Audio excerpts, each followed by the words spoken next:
Here he is, the MVP of the 2016 NBA Finals. And we saw the emotions immediately pouring out when the buzzer finally sounded. Can you explain what's going through your head at that point? Just everything. From being down 3-1 to take it all the way back to when I decided to come back to say, listen, I want to bring a championship to the city, to Cleveland sports history. Understanding the last 50-plus years, you think about like the Ernest Biner fumble in the late 80s to Elway going 99 yards. Think of the Jose Mesa, not being able to close in the bottom of the ninth in the World Series. You think about MJ hitting the shot, heard around the world over Craig Elo. 07 getting swept by the Spurs myself last year, 4-2 versus the same team. You just think about all of that. And then you think of me personally, I think about all the doubters that I continue to have over my career. Even what I've been able to do in my career, I still have, the same people, the same doubters. And then lastly, just the Cleveland fans. I can't imagine what the hell they doing back home right now. We saw. I haven't seen it. Vince Cellini's in the stands. Vince Cellini's out. They're having some fun. I told our owner we might have to build another arena because they probably tore that one down. It's still up. Yeah, so all those emotions, man, they just came through my body. I couldn't hold it. Great scene. You know the narrative about the finals record when it comes to your history. In your mind, in terms of the big picture, your ultimate resume, how different is 3-4 versus 2-5? From a personal, I'm my biggest critic, and for me to be even part of the finals, and you're gonna look back on it, it's like, I lost 5 of them, or I lost 4 of them. It's like, I had more chances, so that would play with me. But as far as how everybody kind of categorized what I did in my career, I don't let that kind of bother me because I know how true I am to the game. I know what I give to the game. I know what I give to my 14 guys and my coaching staff in the city. So, that never bothered me too much. But, for me personally, it's like, I could have had 1 or 2 more, but, everything else didn't bother me.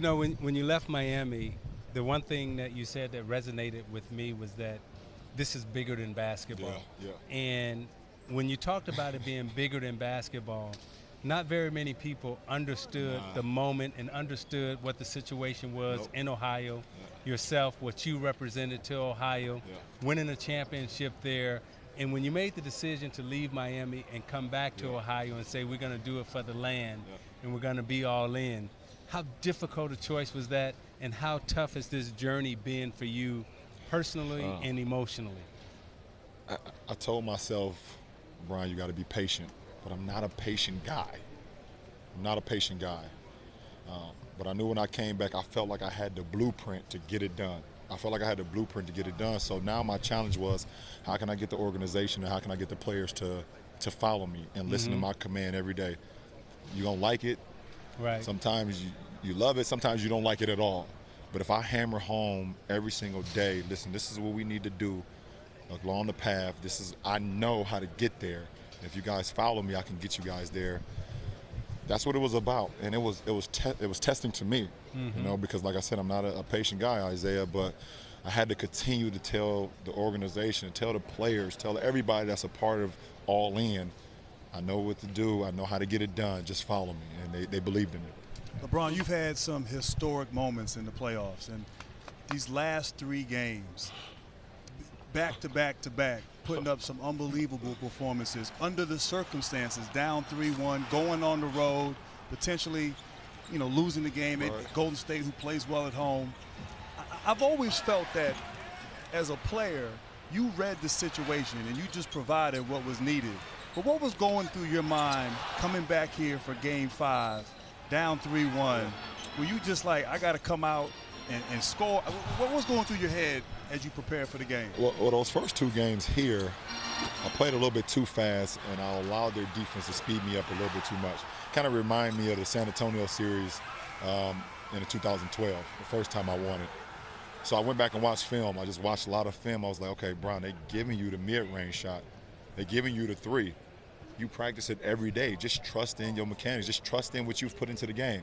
So I started to watch film. I watched it. And to take you, like you said, Smitty, all the way to Game 5, I was like, okay, we're down 3-1.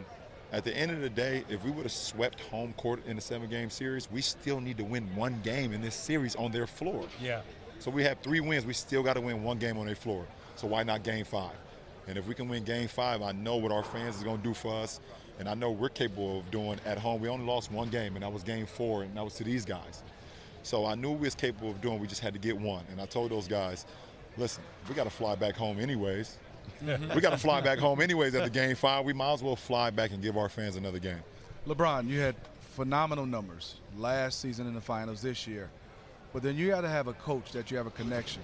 You and T. Lue's connection, just talk about how special that is. I mean, you have your players, you're around every day, but I have a coach, T. Lue, coming to mid-season and seemed like y'all were on page from day one. Just talk about that relationship. Smitty, you said it, man.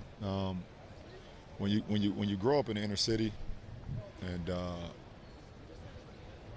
where you guys grew up, you always stacked against the numbers. You're always like, okay, he's going to be another statistic. There's no way he can make it out and become something bigger than what the society say you should be. Myself and T. Lue, him from Mexico City, Missouri, me from Akron, Ohio, single-parent households, we knew the struggle where every single day is really not promised.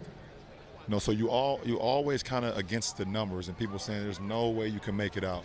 So from T. Lue going, you know, from Mexico, Missouri, to going to Nebraska and being drafted to the Lakers, and me making it out of the inner city and being drafted to my hometown team, we had a lot of things in common, you know, and then being a competitor of his, seeing how feisty he was, you know, in his playing days, to then being a competitor, him as a coach, him with Doc Rivers, and me going against that Boston Celtics team. You know, and then when Doc went to the Clippers, me going against that Clippers team.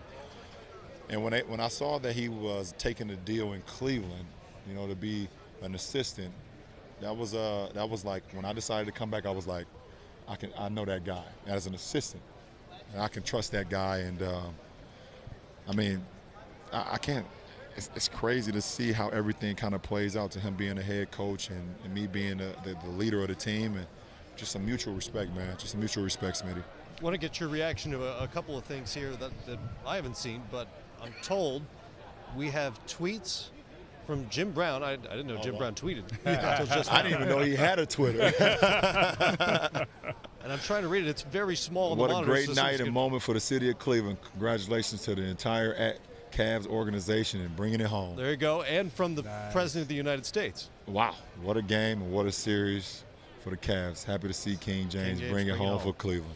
You know, LeBron, I want to go to this. When the president calls you King James, you know you all right. Mama did something well, I'll tell you. LeBron, I want to go to this. You hit some phenomenal shots, rebounds, passes, and Kyrie hit that shot.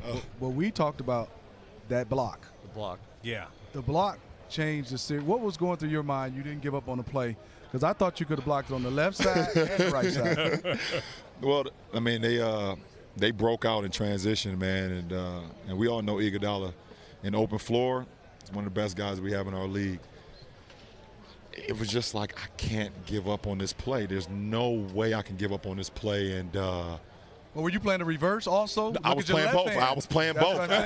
Listen, I was ready for it. If he went to the reverse, I was ready for the left hand, and I was ready for the right hand too. And to be able to save a possession, that's what we've been talking about. Every possession matters. Every possession matters, and a huge play right there. Were you surprised at all they didn't try to take the ball out of your hands more often in the last couple of games? Well, I didn't shoot the ball particularly well in Game 7. But, you know, they sent the double team at times, and they brought some more guys into the paint in Game 7. But I was in a zone. I was in a zone that I probably seen Isaiah before when you hurt that ankle. Right. You hurt that ankle in L.A., you got into that zone. I was in a zone. So, at that point, you don't even see the defender. You just see the ball in the basket. And it's a great feeling to be in. LeBron, you talk about being in the zone. We had D. Wade on before the game, and he said from playing with you during playoff time, you lock in like no one else he's ever seen or played with.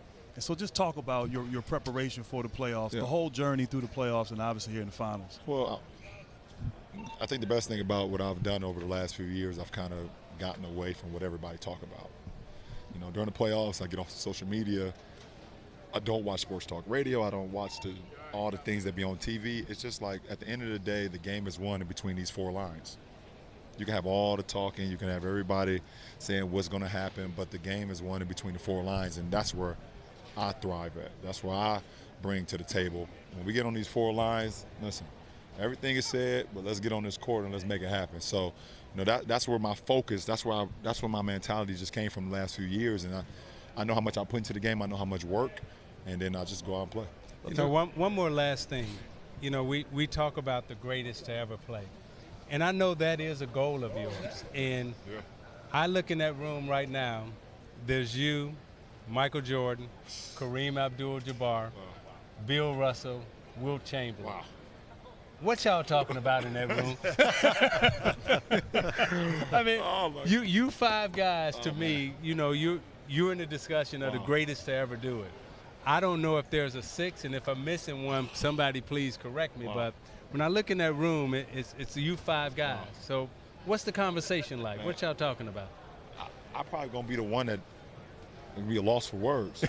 I'm telling you, because, I mean, everybody know me. They say how boisterous and my voice, is so loud and powerful. But if I walk into that room and see those guys, it's like, it just take me all the way back to a kid. It's like, man, I read about you guys. I either read about you guys or watched you guys. You guys inspired me. It's like, you allowed me to come in here? Oh, you in there. I'm in there? Yeah, you in there. I'm gonna be in awe. I'm gonna be in awe, man. And we doing this. Hey, hey, listen. we peeking in. It's gonna be like being at a Beyonce concert. I'm gonna be like this. We gotta call the Beehive. I'm telling you. I don't know who's running that room, but there's no question about who the king of Cleveland is. Man. 3-time NBA champion and 3-time Finals MVP. Wow.